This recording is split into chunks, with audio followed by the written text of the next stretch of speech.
اللہ تعالیٰ بہت رحیم و کریم ہے، وہ بندے کو اپنی نعمتوں میں خوش دیکھنا چاہتے ہیں، اپنے بندے کو محروم دیکھنا پسند نہیں کرتے۔ امام غزالی رحمۃ اللہ علیہ نے لکھا ہے کہ جب بندہ کوئی گناہ کرتا ہے تو اللہ تعالیٰ کی زمین چیختی ہے اور پکارتی ہے کہ اے اللہ اگر آپ مجھے اجازت دیں تو میں اس بندے کو نگل جاؤں۔ اللہ تعالیٰ فرماتے ہیں اگر تم نے میرے بندے کو پیدا کیا ہے تو تم اس کو پکڑ لو، اور اگر میں نے پیدا کیا ہے تو میرے اور اس بندے کے درمیان دخل مت دو۔ ان اتانی نہارن قبلتہ، اگر یہ بندہ دن میں میرے پاس توبہ کے لیے آئے گا میں اس کو قبول کر لوں گا۔ وَإِنْ أَتَانِي لَيْلًا قَبِلْتُهُ، اور اگر یہ میرے پاس رات میں آئے گا توبہ کرنے تب بھی میں قبول کر لوں گا۔ لَوَجَدُ اللَّهَ تَوَّابًا رَحِيمًا، یہ اپنے رب کو تواب اور رحیم پائے گا۔ تو اللہ تعالی بندے کو عذاب دینا پسند نہیں فرماتے، صرف اس وقت عذاب دیتے ہیں جب بندہ سرکشی کرتا ہے۔ قرآن مجید میں اللہ تعالیٰ فرماتے ہیں بلا من کسب سیئۃ واحاطت بہ خطیئتہ فاولئک اصحاب النار، جس کسی نے گناہ کیا اور اس کی خطاؤں نے اس کا احاطہ کر لیا۔ اس کا مطلب یہ ہے کہ چھوٹی موٹی غلطی پہ اللہ تعالیٰ بندے کو رسوا نہیں کرتے، جب بندہ غلطیوں میں گھیر جاتا ہے اور 24 گھنٹے وہ غلطیوں ہی کے جو ہے نا اعمال کرتا رہتا ہے، اللہ فرماتے ہیں فَأُولَئِكَ أَصْحَابُ النَّارِ، یہ ہیں آگ میں جلنے والے لوگ۔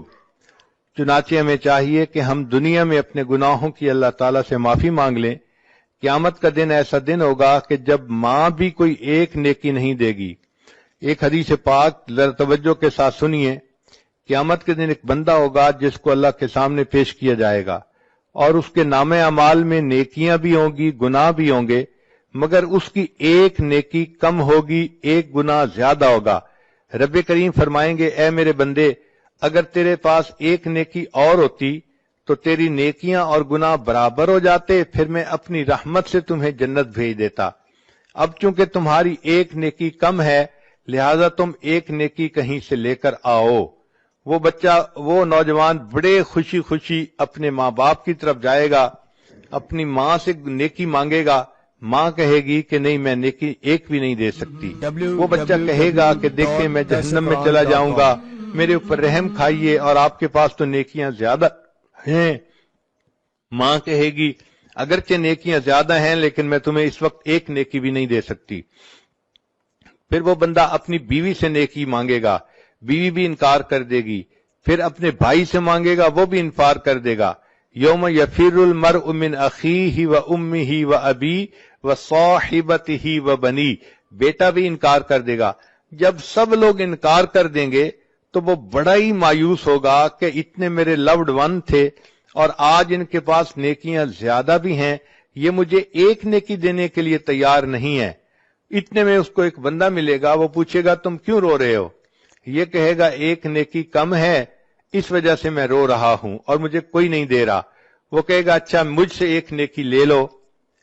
تو جب وہ نیکی دینے کے لیے تیار ہو جائے گا تو قیامت میں اعلان کیا جائے گا کہ ایک بندے نے اس کو ایک نیکی دے دی جس کی وجہ سے نیکی اور گناہ برابر ہو گئے، اور اللہ نے اپنی رحمت سے اس کے لیے جنت کا فیصلہ کر دیا۔ جب یہ اعلان ہوگا اللہ تعالیٰ پوچھیں گے اے جبریل یہ کیا معاملہ ہے، کیسا اعلان ہے؟ جبریل علیہ السلام کہیں گے اللہ آپ کے ایک بندے نے اپنی ایک نیکی دوسرے کو دے دی۔ اللہ تعالیٰ اس نیکی دینے والے کو بلائیں گے اور فرمائیں گے کہ تو کیسا سخی ہے کہ آج کے دن تو نیکی دوسرے کو دے رہا ہے۔ وہ کہے گا یا اللہ میرے نام اعمال میں ایک ہی نیکی تھی اور کوئی تھا ہی نہیں، اور میں نے تو جہنم جانا ہی تھا، میں نے سوچا میں تو جا ہی رہا ہوں، چلو میری نیکی دینے سے یہ بچ جاتا ہے تو میں اس کو بچا لوں۔ اللہ فرمائیں گے اچھا اگر تو نے اپنی سخاوت دکھائی تو میں اس بات کا زیادہ مستحق ہوں کہ میں اپنی سخاوت دکھاؤں، مجھ جیسا سخی کوئی نہیں، چلو میں نے تمہیں بھی جنت عطا فرما دی اور اس بندے کو بھی جنت عطا فرما دی۔ رب کریم تو اتنے مہربان ہیں کہ بندے کے لیے بخشش کے بہانے ڈھونڈتے ہیں۔